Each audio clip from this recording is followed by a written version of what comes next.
vanished with the first hit. Something had snapped in him, and he'd beaten Josh, knelt on his arms so he couldn't protect himself, and smashed his fist down over and over until his nose was broken, his face bruised and bloody. It had been terrifying, more terrifying than anything his mother had done, because his prediction had been wrong. Something had changed in his father, and there was no telling what that would bring. It would have been better if they hadn't been caught, if they'd snuck back in at daybreak after the fight had burned itself out. Even if they'd been found missing in the middle of the night, nothing would have been said. Nothing was ever said afterward. It was as if the fights were a secret the Crewe family kept from itself. He dropped the book bags over the veranda.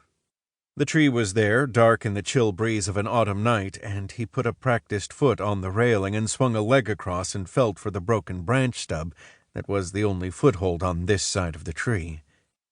He braced himself against the veranda rail and pushed off, balanced for a brief second only on the foot on the branch stub, and then he caught the tree trunk. At least it hadn't been Susie beaten that night. Josh had been angry at his sister for getting them caught. It wasn't fair that he was the only one punished, and the injustice of it burned deep in him. It was always that way.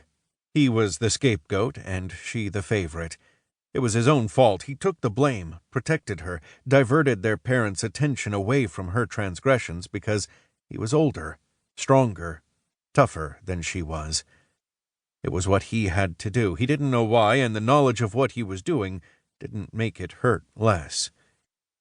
He scrambled down the tree trunk, balanced on the fence for a second, and hopped to the ground, then turned back to look to see if Susie was following him. She edged out around the veranda railing and stopped. For a moment he thought she had frozen again, but she had learned her lesson and reached her foot out, feeling for the branch stub. She was shorter than he was, and it was a harder stretch for her. Her foot found the branch, and then she was straddling the gap 15 feet up.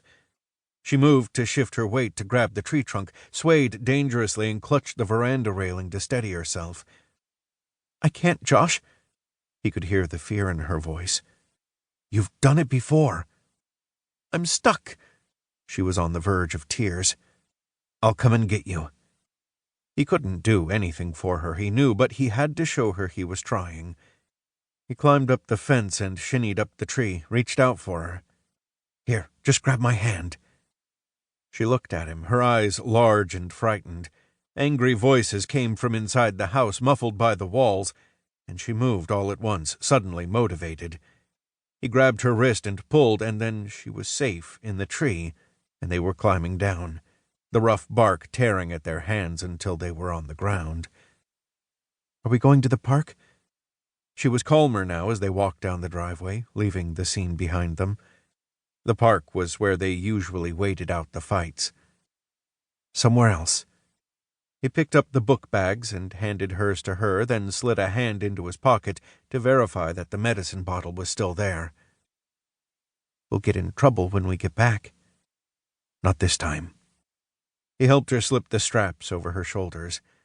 They walked down the familiar street in silence, past the old towering trees and the lit windows of the neighboring houses, feeling a sudden nervousness. Getting out when he had to was something he had been ready for, just a variation on the familiar theme of getting out of the way, but as bad and frightening as things were at home, they were also known quantities, and the world opening up before him was vast and unknown and full of threats he could only imagine.